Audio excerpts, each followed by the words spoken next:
হুসাইন একবার বিশ্বনবীরে প্রশ্ন করলেন, নানা মানিল আমজাদ ইলাল্লাহ, বলেন তো নানা আল্লাহর কাছে কে বেশি দামি, আপনি নাকি আমি? বিশ্বনবী বললেন, হুসাইন আনাল আমজাদ, আমি বেশি দামি।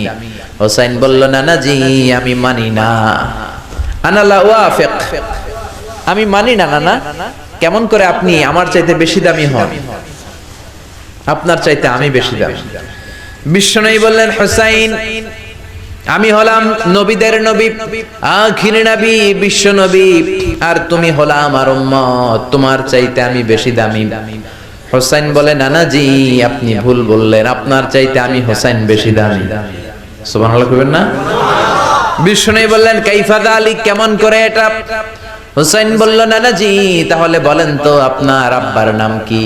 বিশ্বনবী বললেন, আমার আব্বার নাম হলো আব্দুল্লাহ। কি নাম? হুসাইন বলেন, আনা খালি আব্দুল্লাহ, লাইসা ক্বাবলাহু ওয়ালা বা'দাহু শাই।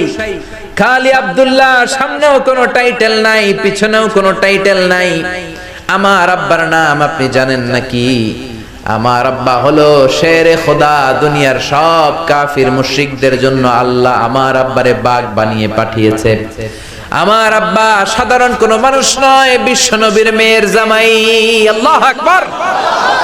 আপনার আব্বা আব্দুল্লাহ কি কোন নবীর মেয়ের জামাই নাকি? বলেন। আমার আব্বার নাম হলো আলী কাররামাল্লাহু ওয়াজহা। বিশ্বনবী বললেন, তাই তো, আসলেই তো তোমার আব্বা বেশি দামি। আবার হুসাইন প্রশ্ন করলেন, নানা বলেন তো আপনার আম্মার নাম কি? কি নাম বিশ্বনবীর মায়ের? তোরা দেখে যা মিনা মায়ের কোলে, মধু পূর্ণিমারি সে থাচা দোলে, যেন উষার কোলে রাং